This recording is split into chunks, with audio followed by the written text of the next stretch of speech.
Jadi pribadi yang berkualitas. Tidak hanya di dunia, akan tetapi juga di akhirat. Nah, ini juga. Ini yang sangat penting poinnya. Jadi Al-Quran itu bukan saja petunjuk di dunia, tapi juga petunjuk di akhirat.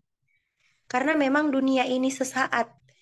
Kita lebih memikirkan, harusnya kita lebih memikirkan bagaimana caranya kita bisa hidup enak di akhirat nanti. Karena akhiratlah tempat kekal dan abadi. Nah, dengan mempelajari Al-Quran, maka kita belajar agar menjadi muslim yang taat dan juga selalu berserah diri kepada Allah Subhanahu wa taala sehingga tidak menjadikan kita sombong apapun jabatan dan kekayaan yang kita miliki dan bersabar dengan segala ujian yang diberikan. Nah, ini dia Al-Quran menjadi pedoman hidup. Jika memang kita sudah mem- apa ya, hidup kita ini berpedoman dengan Al-Quran, maka apapun yang kita lakukan di dunia ini, nah itu semuanya berdasarkan Al-Quran. Bahwasanya di Al-Quran tidak dibenarkan untuk kita sombong, tidak menjadikan kita eh, jabatan dan kekayaan yang kita miliki itu menjadikan kita menjadi orang yang sombong dan merasa paling tinggi. Karena belum tentu jabatan dan uang itu menjadikan kita manusia yang mulia di mata Allah. Walaupun kita tidak punya apa-apa, tetapi kalau kita dekat dengan Al-Quran, nah insya Allah kita lebih mulia daripada orang yang punya uang banyak, punya jabatan tinggi. Nah, tapi tidak dekat dengan Al-Quran. Namun kita yang tidak punya apa-apa, miskin harta, tapi kita dekat dengan Al-Quran. Insya Allah kita lebih mulia dari mereka yang memiliki banyak harta, berlimpah kekayaan, jabatan yang tinggi, tapi sama sekali tidak pernah membuka Al-Quran. Nah, jadikanlah Al-Quran ini memang benar-benar sebagai pedoman hidup.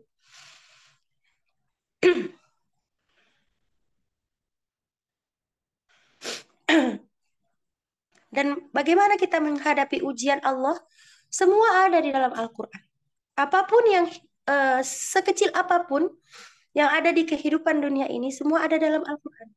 Termasuk perihal kesabaran, perihal bagaimana kita menghadapi segala permasalahan yang ada di dunia. Jadi, untuk itu, jadikanlah Al-Quran ini sebagai pedoman hidup. Ya, karena memang Al-Quran ini Allah turunkan melalui perantara Jibril kepada Nabi Muhammad untuk menjadi pedoman hidup seluruh umat manusia di dunia ini. Selanjutnya, bukti zaitun. Nah, ini dia. Al-Quran juga berisi peringatan yang disebutkan berulang-ulang kali di beberapa surah di dalamnya. Jadi, Al-Quran itu tadi seperti yang saya katakan, banyak peringatan-peringatan yang ada di dalamnya. Tidak hanya satu, ada banyak sekali peringatan-peringatan yang ada di dalam Al-Quran. Di antaranya, nah ini, di antara surat Al-An'am ayat 90, mereka itulah para nabi yang telah diberi petunjuk oleh Allah. Maka ikutilah petunjuk mereka. Katakanlah Muhammad, aku tidak meminta imbalan kepadamu dalam menyampaikan Al-Quran. Al-Quran itu tidak lain hanyalah peringatan untuk segala umat, seluruh umat di alam ini. Ya, jadi memang Al-Quran itu diturunkan Allah untuk peringatan. Nah, terkadang ada banyak peringatan yang kita abaikan. Padahal semua peringatan itu sudah tertulis di dalam Al-Quran. Sudah tertuang dalam Al-Quran. Ya, tapi namanya manusia itu tadi. Jangan jadikan kalimat manusia tempatnya salah dan hilaf itu menjadi suatu yang kita menggampangkan bahwasannya ya itu manusia tempatnya salah dan hilaf. Jangan seperti itu. Ya. Jadi walaupun Al-Qur'an itu berisi peringatan-peringatan, nah peringatan-peringatan itu sebenarnya adalah eh, sesuatu yang harus kita wanti-wanti. Oh, ini sudah diperingatkan dalam Al-Qur'an. Baiknya ya sudah, tidak aku lakukan misalnya. Apa peringatan lain selanjutnya? Silakan Ukti Zaitun. Nah, Kemudian ada di surah Al-Zukhruf ayat 43. Mari kita baca sama-sama. Dan sungguh Al-Quran itu benar-benar suatu peringatan bagimu dan bagi kaummu. Dan kelak kamu akan diminta pertanggungjawabannya. Luar biasa ya. Peringatan-peringatan Al-Quran ini seperti yang tadi disebutkan di awal, bahwasannya peringatan di dalam Al-Quran ini tidak satu kali disebutkan, tapi ada banyak ayat-ayat Al-Quran yang menyebutkan peringatan-peringatan untuk manusia. Kalau kita baca dan kita resapi ya arti dari surah Az-Zukhruf ayat 43 ini, dan kelak kamu akan diminta pertanggungjawaban. Sanggupkah kita mempertanggungjawabkan apa yang menjadi perintah Allah yang tidak kita kerjakan? Sementara perintah Allah itu jelas tertulis dalam Al-Quran. Jadi memang Al-Quran ini sebagai pedoman hidup banyak sekali peringatan-peringatan. Dan apapun yang kita lakukan di dunia ini, dengan cara menjalani kita hidup di dunia ini, akan kita pertanggungjawabkan nanti setelah kita di akhirat. Kemudian di bawahnya ada surah Al-Anbiya ayat 20, ayat 10. Sungguh telah kami turunkan kepadamu sebuah kitab yang di dalamnya terdapat peringatan. Maka apakah kamu tidak mengerti? Nah, apakah kita tidak mengerti bahwa di dalam Al-Quran itu isinya peringatan? Atau kita sudah mengerti tapi kita abaikan? Itulah kadang manusia ya. Kita sudah diberi peringatan, tapi kita tidak tidak melaksanakannya, malah kita abaikan. Malah kadang-kadang ada tuh ocehan-ocehan yang kita sebutkan, wah, larangan itu kan dibuat untuk dilanggar. Nah, kembali kalau ada kata-kata yang seperti itu ya, itu kata-katanya apa? Kata-kata candaan sebenarnya. Tapi coba jadikanlah candaan itu sebagai tolak ukur kita untuk merenung. Oh, benar ya candaan ini. Coba deh kita lihat Az-Zukhruf ayat 44 tadi. Dan kalau kamu akan diminta pertanggungjawabannya atas larangan-larangan, atas peringatan-peringatan yang kita justru kita kerjakan apa yang menjadi peringatan itu, atau kita abaikan peringatan-peringatan itu. Ya, apakah kamu tidak mengerti? Kata surah Al-Anbiya. Terkadang kita sudah mengerti bahwasannya itu peringatan dari Allah, tapi kita abaikan. Betapa tidak apa ya? Betapa kita ini tidak pedulinya kepada peringatan Allah. Lantas kalau sudah peringatan Allah saja kita abaikan, apa yang penting di dunia ini? Bahkan peringatan dari Allah kita abaikan. Jadi peringatan dari siapa yang mau kita indahkan? Padahal Allah adalah pemilik dunia dan isinya. Allah adalah pencipta kita semua. Tapi peringatannya diabaikan. Kalau sudah peringatan Allah kita abaikan, lantas peringatan siapa lagi yang harus kita ikuti? Peringatan dari siapa yang harus kita turuti? Coba direnungkan. Bagaimana tidak pedulinya kita kepada Sang Pencipta bila peringatannya kita abaikan. Ya, jadi kita harus merenung. Oh iya, ini sudah diperingatkan oleh Allah di Al-Quran misalnya. Minum khamar dilarang. eh, Makan makanan yang haram dilarang. Berpakaian seperti ini dilarang. Sudah diperingatkan semua dalam Al-Quran. Tetapi tidak kita indahkan. Lantas peringatan dari siapa lagi yang harus kita, yang bisa membuat kita bisa menjadi manusia yang lebih baik? Sementara peringatan dari Allah kita abaikan. Ya, jadi kita harus memang Al-Quran ini benar-benar harus jadi bahan renungan kita. Karena isinya sangat luar biasa. Termasuk peringatan hal sekecil apapun ada di Al-Quran. Selanjutnya, Lutfi Zaitun, silakan. Nah, ini tadi yang membuktikan bahwasannya peringatan-peringatan itu tidak satu. Masih ada lagi. Dan sungguh telah kami mudahkan Al-Quran untuk peringatan, maka adakah orang yang mau mengambil pelajaran? Nah, pada ayat Al-Qamar pada surah Al-Qamar ayat 22. Nah, maka adakah orang yang mau mengambil pelajaran? Apakah kita tidak mau mengambil pelajaran dari apa yang sudah Allah peringatkan?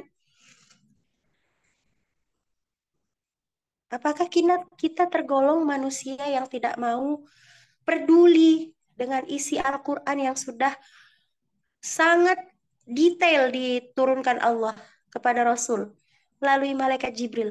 Tidak ada satupun celah di dunia ini yang tidak tertulis dalam Al-Quran. Bahkan sekecil binatang semut, semuanya tertulis dalam Al-Quran. Tapi alangkah tidak pedulinya kita kepada peringatan-peringatan Allah. Kemudian di surah Al-A'la ayat 87. Fadzakir in nafa'atiz zikra. Oleh sebab itu berikanlah peringatan karena peringatan itu bermanfaat. Ya kan? Peringatan itu bermanfaat atau tidak? Kalau saya bilang peringatan itu sangat bermanfaat. Karena semua peringatan yang Allah berikan itu tidak tanpa alasan. Semuanya memiliki alasan. Jadi, mulailah untuk jangan mengabaikan peringatan-peringatan Allah yang ada di dalam Al-Quran. Bahkan tadi saya bilang sekecil apapun yang ada di dunia ini sudah diatur di Al-Quran. Ya, walaupun sekecil hewan semut, bahkan ada yang lebih kecil, semuanya sudah diatur dalam Al-Quran. Hanya kita sebagai manusia yang terlalu abai, yang terlalu mengabaikan apa peringatan-peringatan di dalam Al-Quran tersebut. Baik.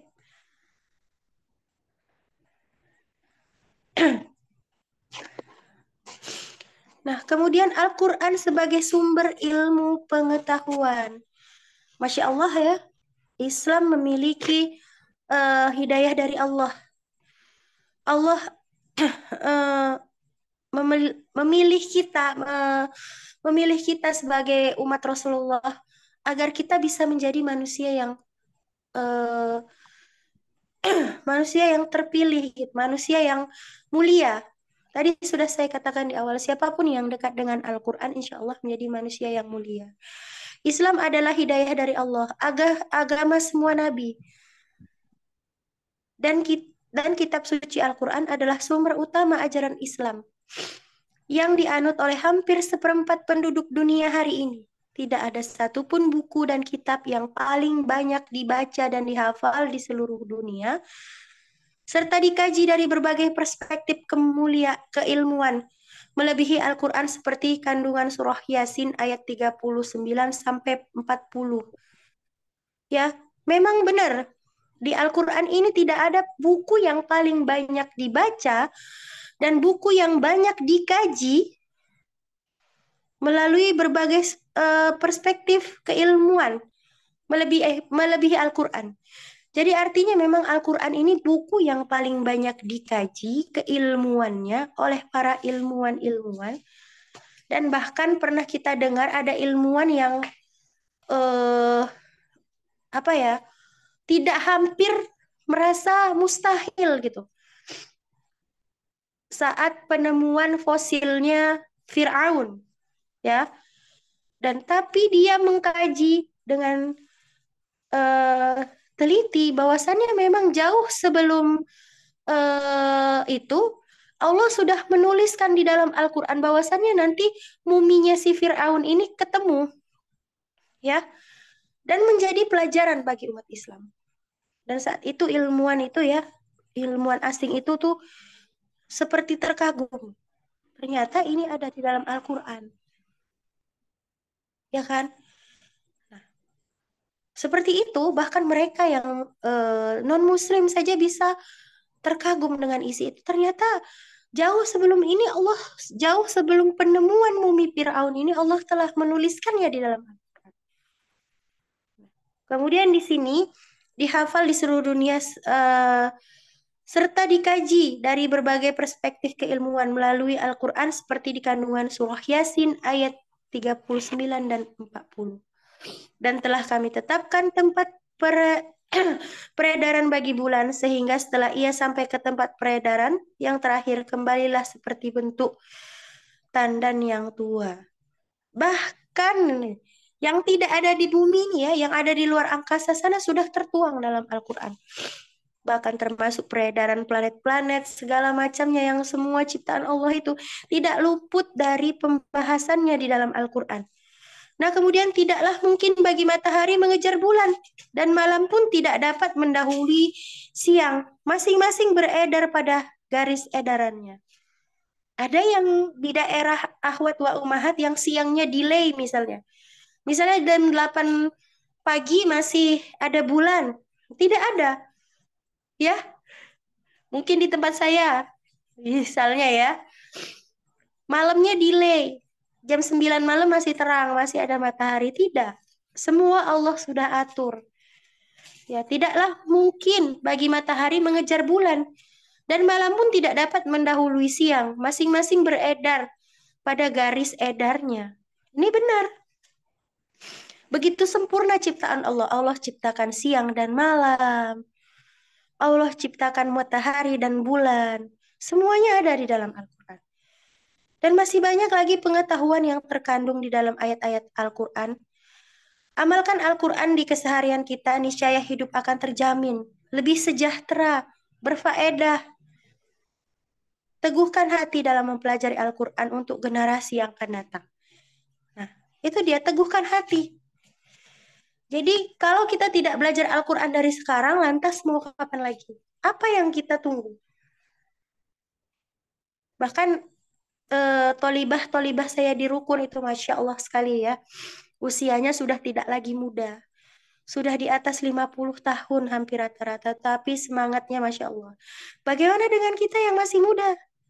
Apakah kita tidak cemburu dengan mereka yang sudah tua masih belajar, yang sudah berusia, umurnya tidak lagi muda, masih berusaha semangat untuk mengejar eh, ridhonya Allah melalui belajar Al-Quran? Saya sebagai ustazahnya kadang merasa iri gitu. Usia saya masih jauh di bawah mereka. Tapi kadang memang ya, sekali lagi jangan jadikan apa ya, kekufuran kita itu menjadi sesuatu yang benar-benar ya sudah, lagi males, lagi kufur misalnya. Lantas kita tidak berusaha untuk melawan kekufuran itu. Jadi bagaimana? Afan lagi futur misalnya. Jadi gimana kita melawan rasa malas yang ada di dalam diri kita? Bahkan kalau Al-Quran, pasti semua di rumah kita masing-masing ada ya. Tinggal kita buka, kita baca. Apa susahnya gitu? Ya kan? Nah, tapi rasa malas itu kadang yang mengalahkan kita. Dan hati-hati, rasa malas itu datangnya dari musuh kita, dari setan. Coba dilawan. Mulai malam ini ya coba. Bacalah 1 ayat, besok 2 ayat, besoknya lagi setengah halaman, besoknya lagi 1 halaman. Nah, insya Allah. Ya,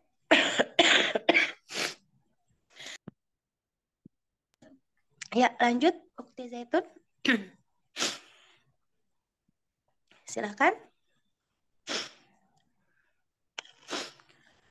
Jadi, jadikanlah Al-Quran itu sebagai, yaitu tadi, pedoman hidup. Apapun yang kita lakukan di dunia ini, cobalah berdasarkan dengan Al-Quran. Apa yang tertulis di Al-Quran, itu yang kita jadikan pedoman. Karena memang Al-Quran ini luar biasa ya. Tidak ada satupun di dunia ini yang tidak luput. Yang luput dari catatan Allah di Al-Quran ini. Nah, kemudian tadi yang kedua Al-Quran. Tadi ini kita sudah Al-Quran menjadi pedoman hidup. Afan, ini sepertinya host kita sedang mengalami masalah. Silakan. eh, ya, selanjutnya sudah bisa Ukti Zaitun. Al-Quran sebagai penenang hati. Nah, ini nih bagi apa kaum-kaum eh, uhti-uhti yang masih sering galau-galau ya. Coba deh. Jadikan Al-Quran ini sebagai penenang hati. Saya paling senang nih membahas Al-Quran sebagai penenang hati karena namanya manusia ya, ada saja permasalahan yang terjadi di kehidupan kita itu yang membuat hati kita nggak tenang. Bahkan eh, apa namanya ya, PMS itu ya, kadang wanita ini berdalih, bad mood, PMS misalnya gitu. Itu menjadi membuat hati kita nggak tenang. Coba mulai sekarang ya, walaupun apa rasanya bad mood, coba deh kembali lagi ke Al-Quran. Nah, apa sih Al-Quran sebagai penenang hati itu? Apa aja sih yang menjadikan Al-Quran sebagai penenang hati itu? Nah, Al-Quran ini sebagai penenang hati. Seperti yang saya katakan barusan, saya paling senang kalau membahas Al-Quran ini sebagai penenang hati ya. Saya pernah eh, ikut kajian dulu, terus ustadznya menyampaikan seperti ini. Kalian pernah nggak kalau lagi galau, lagi misalnya pikirannya lagi kalut, lagi apa namanya, lagi nggak menentu pikirannya. Coba dibuka Al-Quran secara acak, kata ustadznya begitu ya. Coba deh kalian buka Al-Qur'annya secara acak, kemudian tentukan saja satu kalimat atau satu ayat, lalu kalian baca artinya. Kalau memang kalian yakin Al-Quran itu sebagai penenang hati, insya Allah Allah akan berikan petunjuk dari apa yang kalian baca. Nah, jadi pernah memang eh, saya buat seperti itu gitu. Lagi galau-galau, misalnya lagi nggak enak pikirannya, pasti ada saja namanya manusia, ada saja yang buat pikirannya tuh nggak enak, pikirannya tuh nggak tenang. Nah, saya lakukan apa yang dibilang Ustadz benar nggak ya? Apa yang dibilang Ustadz? Nah gitu.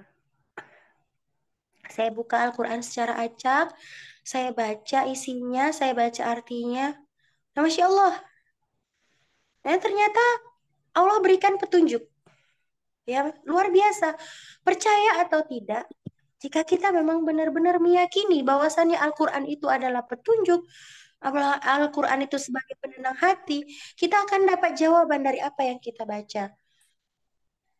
Ya, nah kemudian pernah saya sampaikan juga ke teman saya, aduh lagi galau banget ini gitu ya. Coba deh buka gini-gini, saya ajari buka Al-Quran, kata dia. Apa ini isinya? Kalau orang Medan bilang nggak nyambung, katanya gitu. Gak nyambung ini isinya. Coba dibaca lagi. Dibaca berulang-ulang ya sama teman saya tuh. Dan dia bilang, ya Allah, akhirnya aku paham, katanya. Yang aku bilang nggak nyambung ini ternyata benar. Masalah dalam hidupku ini ada juga yang berhubungan dengan ayat yang kubaca artinya ini, kata teman saya. Nah, jadi kalau kita memang benar-benar meyakini Al-Quran itu sebagai penenang hati, nah memang benar. Oh, ternyata tidak masalahku yang ini, yang tertulis di arti Al-Quran ini. Ternyata masalahku yang lain, katanya. Jadi benar nggak? Sesuai nggak itu? Saya bilang gitu. Iya, ternyata benar ya, kata dia gitu. Makasih banget ya, katanya. Memang Al-Quran ini benar-benar sebagai penenang hati katanya. Akhirnya setelah membaca itu, dia mulai belajar lagi, mulai introspeksi diri lagi, mulai merubah yang lebih baik. Nah, Alhamdulillah, hanya dengan satu ayat yang dibuka secara acak dan dibaca artinya, yang saya awalnya tidak yakin apa kata Ustadz tersebut ya. Tapi, oh ternyata eh, pelajarannya bukan, oh tiba-tiba buka Al-Quran kita baca, lalu artinya itu bisa jadi pelajaran, bukan. Pelajarannya adalah bagaimana kita meyakini Al-Quran. Bahwasannya Al-Quran itu sebagai penenang hati. Walaupun hanya satu ayat yang kita baca, tapi jika ayat itu benar-benar kita tadaburi, benar-benar kita hayati, benar-benar kita pedomani, insya Allah itulah sebenarnya yang jadi penenang hati. Jadi kuncinya adalah bagaimana kita percaya bahwasannya Al-Quran itu memang benar bisa menjadi penenang hati. Jangan sampai saat hati sudah tidak tenang, kita mencari cara lain agar hati ini tenang. pergi jalan-jalan, misalnya ke mall, healing katanya ya. Kalau kata anak-anak sekarang tuh healing. Pergi mencari kesenangan-kesenangan di luar, nongkrong sama teman-teman pulang malam. Padahal obat dari penenang hati itu ada di rumah. Tinggal buka Al-Quran, kita baca. Nah, kita baca, kita tadaburi, kita fahami maknanya. Kita cukup sebagai obat penenang hati. Tidak perlu kita harus mengeluarkan uang, lalu bermaksiat di luar sana, nongkrong sama teman-teman. Waktu sholat ditinggalkan, azan berkumandang kita masih sibuk cerita, bahkan dibumbui-bumbui dengan gibah, bumbui dengan gosip-gosip. Pulang tenang akhirnya, bisa gosip sama teman, bisa gibah sama teman. Yang ada nambah dosa. Tapi kalau kita yakin Al-Quran sebagai penenang hati, saat hati mulai udah nggak enak, hati mulai terasa galau, udah bad mood, ambil air wudhu, buka Al-Quran. Insya Allah, Allah berikan ketenangan. Jadi mulai sekarang dirubah mindsetnya. Kalau hati sudah mulai nggak tenang, hati sudah mulai, "Duh, capek ini sama tugas kuliah, capek ini sama kerjaan rumah," misalnya kalau ibu rumah tangga, atau yang masih sekolah, "Duh, PR-nya banyak banget," atau mungkin yang bekerja di sini eh, sumpek banget sama rekan kerja, sama atasan. Coba dibuka Al-Qur'annya, dibaca baik-baik, ditadaburi. Insya Allah itu yang menjadi penenang hati kita. Ya, selanjutnya Ukti Zaitun. Nah, ini ya, Al-Quran sebagai obat. Ini yang eh, terakhir ya. Sebelum ini ada lagi Al-Quran. Ini terakhir ya. Sudah yang keempat, Ustazah, yang Al-Quran Iya. sebagai obat. Nah, ini dia. Al-Quran sebagai obat. Nah, luar biasa ya. Tadi sebagai pedoman hidup, sebagai sumber ilmu pengetahuan, kemudian sebagai penenang hati. Yang terakhir ini Al-Quran sebagai obat. Nah, kita baca sama-sama di situ bahwasannya eh, Ibnul Qayyim rahimahullah menyampaikan di dalam kitab beliau Al-Jawabul Kafi bahwa Al-Quran juga sebagai obat. Ya, ada di surah Fusilat ayat 44. Dan jikalau kami jadikan Al-Quran itu satu bacaan dalam bahasa selain Arab, tentulah mereka mengatakan mengapa tidak dijelaskan ayat-ayatnya. Apakah patut Al-Quran dalam bahasa asing sedang Rasul adalah orang Arab? Katakanlah Al-Quran itu adalah petunjuk dan penawar bagi orang-orang mukmin dan orang-orang yang tidak beriman. Pada telinga mereka ada sumbatan, sedang Al-Quran itu suatu kegelapan bagi mereka. Mereka itu adalah seperti yang dipanggil dari tempat yang jauh. Nah, Al-Quran sebagai obat ini kenapa menjadi satu pilihan pembahasan yang akan saya bawakan malam ini? Karena ya, di zaman sekarang ini masih ada orang, masih ya, masih kita percaya dengan sesuatu itu yang eh, jauh dari Al-Quran. Bahkan sampai tahap-tahap pengobatan dalam sakit, mengobati hati kita, mengobati badan kita, misalnya ya kan. Kalau kita dengarkan kajian, misalnya, atau kita melihat rukyah itu ya, rukyah itu kan semua ayat-ayatnya dari Al-Quran. Nah, walaupun masih ada, misalnya ya, masih ada di alam semesta ini, di Nusantara kita ini,